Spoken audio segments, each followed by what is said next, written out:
मैदानात प्रवीण घाटेने 1 नंबर केल्यावर त्याचं सरपंच बकासूर केलं आणि तिथं बकासूर म्हणून महाराष्ट्राला फेमस झाला. बकासूरनं ह्या मैदानात जिथनं 1 नंबर केला त्यातनं आज ताग आहे त्या बैलानं मागं वळून तर बघितलं नाही. मला तर वाटतं आजपर्यंत मागं नाही. मला नाही वाटत अजून बी सहजासहजी मागं ते बैल वळून बघेल. 100% सांगतो फायनलला दोन्ही बैलातला एक राहणार. आज सांगतो किती तारखेला? 22 जूनला 22 जून आदत हिंद केसरी. आदत. मित्रांनो, आपण आहोत सध्या पुणे जिल्ह्यातील श्री क्षेत्र नारायणपूर या ठिकाणी. आणि मित्रांनो, या ठिकाणी भव्यदिव्य असं सालाबादप्रमाणे यात्रा उत्सवानिमित्त आदतचं मैदान संपन्न झालं. हे पर्व 5वं होतं आणि या मैदानामध्ये शिवा आणि देवा यांनी प्रथम क्रमांक पटकवलेला आहे. आणि आपल्या समवेत प्रसिद्ध बैलगाडी मालक दैवत शेठ गोवेकर. दैवत शेठ, नमस्ते. नमस्कार. काय सांगाल जीवाविषयी, जीवा आणि देवाच्या विषयी काय सांगाल? हे नक्की नंदी कुठले आहेत? जीवा आता आम्ही नवीनच खरेदी वाशिमवरनं केलाय आणि देवा सांडू मिस्त्री तळेगाव सरांचा आणि मुन्नाबाईंचा सरांचा VIP देवा छोटा देवा. जीवानं आजचा 5वा नंबर आहे. आदतला 4 नंबर 1 नंबरच केलाय आदतमध्ये. बर, किती दिवसामध्ये केलेत? चालू महिन्यातच केलेत. चालू महिन्यात एका महिन्यात 4 1 नंबर आहेत. आणि त्या दिवशी कडेला गाडी लागली दुसऱ्याच्या मैदानात पळवला आपण. खटावच्या तिथं मैदान होतं हिंगणे म्हणून. तिथं दुसऱ्याला पळवला. कडनं गाडी लागली. कडनं 1 फुटात 2 फुटात 2 नंबर केला. तिथं जर गाडी सव्वाची किंवा 1 तास आत नसेल तर तिथं बी दुसऱ्याच्या मैदानात 1 नंबर केला असता. बरं. आणि पुन्हा तुम्ही खरेदी केलाय? कितीची खरेदी आहे आता सध्याची? ते चांगल्या पैशाला खरेदी केलाय. कोणाच्या नावाने पळतो? भैया चोरमलेन आम्ही दोघात घेतलाय. दोघात घेतलाय. बरं. आणि मला वाटतं त्या दिवशी मार्तंड केसरी झालं, महाराष्ट्रातलं एक मोठं मैदान झालं. अक्षय तृतीयेनिमित्त जेजुरी या ठिकाणी पार पडलं. काय सांगाल त्या मैदानात? तर अक्षरशः सांगतो, तिथं अमरावतीचा देवा होता आपल्या नसीम खान पठाणचा साहेबांचा, पोलीस साहेब त्यांचा. तर ते जीवन देवा गाडी आणली. सेमीला तुम्ही बघा, सेमी गट निम्म्यातच गाड्या ठेवल्या. फायनलला ज्या तासावनं पडली तिथनं गट कोणाला निघाला नाही, सेमी कोणाला नाही. 10 नंबर तासावनं बॅरिकेडच्या कडनं अंतराने 1 नंबर काढला. 3 फेर आणलीच नव्हती गाडी. त्या दिवशी आम्हाला उशीर झाला होता, कामं चालू होती, त्यामुळे घेता आली नाही बाईट. पण आज तो योग जुळून आला. आज बघा देवाच्या दारात माझ्या अंदाजाचा 100-150 वर्षानंतर मैदान भरलं होतं. तुम्ही यात्रा कमिटी बोलली जानबाई देवीची यात्रा. तर त्या जेजुरीच्या प्रसिद्ध म्हणजे कुलदैवत आहे महाराष्ट्राचं. खंडोबारायाच्या देव पावनभूमीत आपल्याला पहिला नंबर मिळाला. तिथं हे 5वं पर्व आहे. नारायणपूरमध्ये मैदान अतिशय सुंदर होतात. पण मागचं एक सगळ्यात पहिलं एक पर्व झालं आणि त्या पर्वामध्ये बैलगाडी शर्यत क्षेत्रातला देव म्हणजे प्रकाश जोतात आला. तो म्हणजे सरपंच होता. तो या ठिकाणी बकासूर झाला. प्रसिद्ध समालोचक प्रवीणजी घाटे यांनी त्याचं नामकरण केलं होतं. काय सांगाल या मैदानात? बकासूर विषयी सांगितलं तर महाराष्ट्राला माहिती आहे आमचं बकासूरचं नातं काय आहे. आणि त्या बकासूरचं नामकरण सरपंच पहिलं होतं. ते ह्या मैदानात प्रवीण घाटेने 1 नंबर केल्यावर त्याचं सरपंच बकासूर केलं आणि तिथं बकासूर म्हणून महाराष्ट्राला फेमस झाला. आणि शेवटी बकासूरचं रूप बी आज देवात आलंय ते. आणि त्याला त्या बैलाविषयी सांगाल तेवढं काही कमीच आहे. सन्मान चिन्हाच्या विषयी काय सांगाल? कशा पद्धतीने झाले सन्मान चिन्ह? तुम्हाला बी माहिती आहे, इथं प्रसिद्ध देवस्थान आहे दत्ताचं. आज भरपूर लोक इथं येतात, म्हणजे श्रद्धास्थान आहे इथल्या भूमीतलं. आणि त्यांना म्हणजे गावाला साजेल असं आणि मंदिराचं एक सुंदर असं हे असल्यामुळं देवस्थान इथलं असल्यामुळे त्यांना मंदिर ट्रॉफीला महाराष्ट्रात पहिल्यांदाच असं बघतोय. लाईटची सोय केलेली, मागणं चार्जर दिल्यात, फ्रेम दिली आहे दत्ता महाराजांची. आणि ह्या ढालीला बी सुद्धा ते लाईटिंग मध्ये दिलंय बनवून. अशी महाराष्ट्रात प्रथमच ढाल अशी भेटते. आणि देवाविषयी काय सांगाल? देवा बी आता चालू सीझनला 1 नंबर मधला बैल आहे. जाईल तिथं 1-2 नंबर करतोय. सारखा नंबर मध्ये आहे. 2दा तीच बैल महाराष्ट्राला टॉपचा बैल आहे देवा. आणि महत्वाचं म्हणजे हा पायरा किशोर भाऊन आमचा घडवून आणला. त्या दिवशी मैदानात म्हणले आपण देवान जेव्हा हाणू, सर्वी म्हणले हाना. आणि आवीकडे वळू. आवी, काय सांगशील, कशी काय जोडी पळाली? छान गाडी पळाली. बर, चांगली पळाली का गाडी? तुझ्याकडे बरंचसं नियोजन येतंय, कळतंय आम्हाला. बरंचसं नियोजन तूच करतोय. आवी सर्व आपल्या बैलांचा आवी आल्यापासून सर्व बैल गुलालात आहेत. सगळी बैल. आणि आवीच समजा बैलांचं बघतोय आता. आपलं माझं टेन्शन बरंच कमी झालं आवी आल्यास. जीवाने कुठली मैदान तुम्ही म्हणला 1 नंबर? जीवानं पहिल्यांदा 1 नंबर केला फलटणच्या तिथं वडगाव होतं. दुसऱ्यांदा केला इथं आपल्या माळशिरसला कचरेवाडीला. तिसऱ्यांदा जेजुरीत केला. चौथा आज ही. आणि हिंगण्यात त्या दिवशी कडनं 2 नंबर घालता घासाघाशी. म्हणजे एका महिन्यात एवढे गुलाल? एका महिन्यात सलग गुलाल आहे. टॉपचे 5 काय महिना पण नाही झाला घेऊन. बरं. आणि आता आपण जॉकिंग आज नशीब महत्वाचं. आज पहिला 2रा नंबर आपला आला असता. पण एक गाडी काय झालं, पंचांच्या झेंडा पंचांच्या चुकीमुळं आपली गाडी बसली होती पहिल्यांदा 31 मध्ये. परत डबल सोडल्या. पण डबल सोडल्यानंतर लागली गाडी 2-3 चकड्यानं बादलची. पण फॉल झाली. मग ती गाडी बी फुल स्पीडची होती आजची. फुल स्पीडची होती. काय आयोजकांना सूचना करताल का मैदानाच्या नाही, संदर्भात? आयोजकांची काही चूक नाही. झेंडा पंच नवीन असल्यामुळे एवढं तेवढं होतं, पण त्यांना नंतर सेमीला आणि फायनलला बदलला झेंडा पंच. बरं, आणि नाही मैदानाच्या संदर्भात काय सूचना असतील का मैदानात पहिल्या ह्या रानात बघ आता समजा सूचना मग आपल्याला वाटतं रानं चांगली असावीत किंवा पटांगण असावं, पण इथल्या जमिनीचा असा थोडं रानाची इकडे शॉर्टेज आहेत आणि यात्रा कमिटीची मैदान आहे ती, त्यांना त्यांच्या गावात घेणं गरजेचं असतं. बरोबर आहे. त्याच्यामुळे ते आता त्यांना रानच उपलब्ध व्हायना, त्याचा पर्याय नाही. त्या जसं असेल तसं ऍडजस्ट करावं लागतं. आता पावसाळ्यात कसं असतं, तिकडे पटांगण असतं खटाव भागात, तिकडे होतं ऍडजस्ट सांगाल असं. पण इकडे आता त्यात विमानतळ पण होते, त्यामुळे आणखीनच तिकडे आता congested जागा आहे. पहिल्यापासून शॉर्टेज आहे. तर आता त्यांचं प्रत्येक गावचं म्हणणं असतं की आमच्या गावात मैदान झालं पाहिजे, म्हणजे यात्रेचं जायचं. पण त्यामुळे होतच. त्यामुळे आता काही सूचना केल्या तरी पर्याय नाही. पर्याय नाही, पण आशीर्वाद मिळाला हे सगळ्यात महत्त्वाचं. देवाच्या दारात नंबर केला ह्याच्यापेक्षा दुसरं काय आहे भाग्य अजून. अजून काय सांगाल, म्हणजे ह्या मैदानात जो गुलाल घेतो त्याचं स्टारच मोठं असते. आता बघा, बकासूरनं ह्या मैदानात जिथनं एक नंबर केला त्यातनं आज ताग आहे त्या बैलानं मागं वळून तर बघितलं नाही मला तर वाटतं. बरं. आजपर्यंत मागं नाही. मला नाही वाटत अजून बी सहजासहजी मागं ते बैल वळून बघेल मग. बरं. आणि त्याच्याकडे पाहिल्यावर काय वाटतं, अजून आता किती वर्ष त्या पळेल? बैलाला तो जोपर्यंत उभा आहे तोपर्यंत पाळणारच. बरं. जोपर्यंत तो उभा आहे तोपर्यंत पाळणार.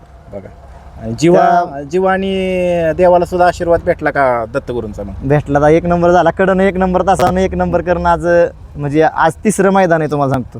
कडनं फायनलला, कडनं सेमीन, कडनं फायनल केलं, आज तिसरं मैदान आहे. एक नंबर केला. पब्लिकला पळणं एवढं सोपं नाही. असं म्हणू शकतो का आपण की जीवाला देवाची साथ मिळाली? 100% साथीशिवाय आहे का हो? साथीशिवाय काय? साथीशिवाय काहीच नाही. असं काही एकटा बैल कुठलाच पळत नसतो. दोन्ही बैला साथ होईल तेव्हा ही असं साध्य होत असते, यश येतं. बरं, आता आपण- सर्वांचं म्हणजे आज दोन्ही बैल पळून नाही. ड्रायव्हर चांगले आहेत, किशोर भाऊ जुने जाणते ड्रायव्हर आहेत. सुट्टी मेकरला आवी आहे, काका आहे, तुषार आवी साबळे आल्यापासून आहे. तुमचा लक जबरदस्त चालला. आवीच्या पायात तुम्हाला सांगतो, तिथून मागे 20 वर्षापूर्वीपासून आवी बघा, जिथं जिथं आवी असेल तिथं एक नंबरचीच बैल काढलेली आहेत. म्हणजे अगदी देवा होता प्रल्हाद चव्हाण म्हाताऱ्याचा, म्हणजे जांभळीचा बैल, तिथपासून आवीची नामची ओळख आहे. परत दत्ताभाऊंचा हरणे आवीच पळवायचा, तो बी बैल त्यानं नम्रातच पळवला. नंतर लखन पळवला, तो बी नम्रातच. आज आपल्याकडे महिना आला. आज आमची किसना झालं, बलमा झालं, टोटली 4-5 बादल, ह्यो जीवा, टोटली बैल गुलालात आहेत. टोटली बैल बोलायला. आता आपण किशोर ड्रायव्हर यांच्याकडे वळू.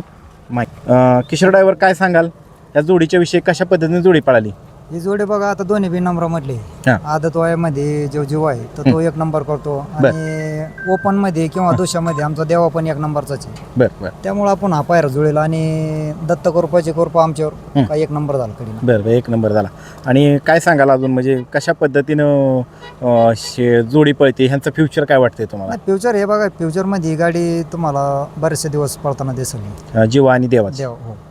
त्या दिवशी मार्तंड केसरीला वेळेअभावी आपल्याला मुलाखत घेता आली नाही, पण आज योग जुळून आला. काय सांगाल, ते पण मैदान कसं झालं? नाही, मग तिथलं पण मैदान एक नंबर होतं. परत रान बी एक नंबर होतं. कमिटी पण म्हणजे पूर्ण शिस्तबद्ध होती. शिस्तबद्ध होते. आजचं कसं पद्धतीने झालं? आजचं पण चांगलं आहे. हे बघा, थोडं मैदान दगड होते, पण हे बघा कमिटीचं त्याच्यात काही चूक नाही, कारण जमीन तशी इथं. त्यामुळं दगड तर कोणत्याही बैलावाल्याला वाटतं का दगड नाही पाहिजे, पण ते कमिटीच्या निर्णय पुढं बाकीच काही नाही विषय. जागा उपलब्ध नाही, त्यासाठी तर ठेवाच लागणार त्यांना. निश्चित तुमची सूचना आली, पुढच्या वर्षी आणखी सुधारणा करतील ते, हो. आणि त्या पद्धतीने मैदान घेतील. आता आपण पठाण सर आहेत, देवा बैलाचे मालक आहेत. सर, अभिनंदन, नमस्ते. नमस्कार. काय सांगाल, कसा आनंद आहे तुमचा? आनंद म्हणजे खूपच आमचा एन्जॉय चालू आहे, कारण 1 मे पासून सुट्ट्या लागलेल्या आहे. आल्या आल्या जीवामध्ये एक नंबर झाला आज. बरं. मनाला एकदम खुश आणि आनंदात झालो आज. शिक्षक आहात तुम्ही? हो, शिक्षक आहे. का माध्यमिकला का जिल्हा परिषदला? जिल्हा परिषदला. हो. कितवीला शिकवायला? आम्ही 1 ते 5 वर्गे. बरं. कसं काय शिक्षक असून ह्या नादात शिरला तुम्ही? ह्या नादा म्हणजे लहानपणापासून हाच नांद आहे. वडिलापारीपासून हा खेळ चालू आहे, नांद चालू आहे. बरं. कुठले कुठले नंदी होऊन गेले तुमच्या? आमच्याकडं देवाबाई, जो लखनमध्ये 1 नंबरचा मान पटकवला त्यांनी 5 लाखाचा पलटणला. तेव्हापासून म्हणजे इकडचे या क्षेत्रामध्ये आम्ही घुसलेलो आहे. आणि प्रत्येक मैदानात देवाच्या कृपेनं जे नंबरामध्ये आहेत. हो. त्यानंतर जो आता हा छोटा देवा आहे, प्रत्येक ठिकाणी गुलालात आहे. आणि मला वाटतं पहिल्यांदाच तुमची वार्तालाप होती मुलाखतीच्या माध्यमातून, कळतंय पठाण सर कोण आहेत. तर आता काय पुढची नियोजन काय? 21 तारीख आहे, बरीच मोठी मैदान आहे. परत 22 तारखेचं नाशिकचं मैदान आहे मोठं, पिंपळगाव बसवंतचं. कसं काय नियोजन असतं? नियोजन तिथे 1 नंबर नियोजन असतो.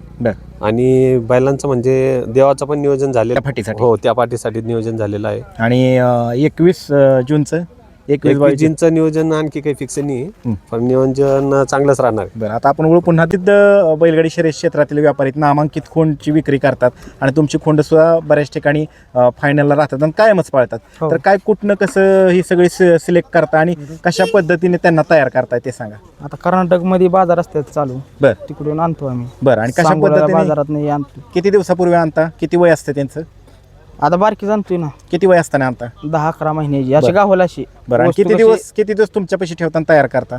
आपल्या इथं आता कशा आहे सांगू का, गिरायक आपल्याला आता चौ भागातला आहे, पुण्यातला आहे, मुंबईचा आहे, कराडचा आहे, बरं. म्हणजे चौकडचं पश्चिम महाराष्ट्रातलं गिरायक आहे. हा, आणि त्या पद्धतीने किती दिवसांनी विकता साधारणतः. साधारण आणली का आठवड्याला जाते ती माल. जेवढा आणेल तेवढा पुरतच नाही माल ऐकायला. बरं, जेवढा आणेल तेवढा विकायला माल पुरत हा. नाही. किती आतापर्यंत किती लाखाची किती कोटीची बैल विकली आता काय ते सांगता येणार तरी नाही. अंदाज. लय म्हणजे बैल किती विकली आणि किती रुपयाची विकली. खोंड लय ऐकली, बैल नाही ती हा, आपली. खोंड किती विकली खोंड आता सांगायला लिमिटच नाही तसं. तरी किती आकडा असेल की अंदाज तरी माहिती. तरी 2-3 हजाराच्या आसपास. 2-3 हा, हजाराची. आणि 2-3 किती हजाराच्या किती पैशांची उलाढाल झाली आतापर्यंत. आसपास.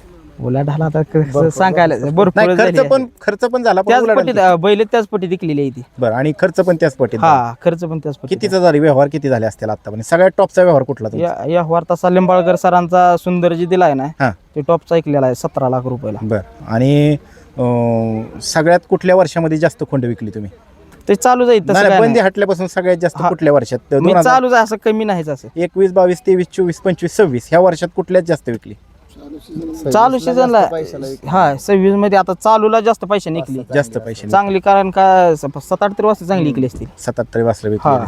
आजचा आनंद कसा आहे, दत्तगुरूंचा आशीर्वाद भेटला ह्या वासराला, आता एकच नंबर आहे. जीवाला आणि देवाला काय सांगाल त्याविषयी. आनंद एकच नंबर आहे आजचा. आनंद एकच नंबर आहे. आता आपण जाता आता शेवट बोलूयात.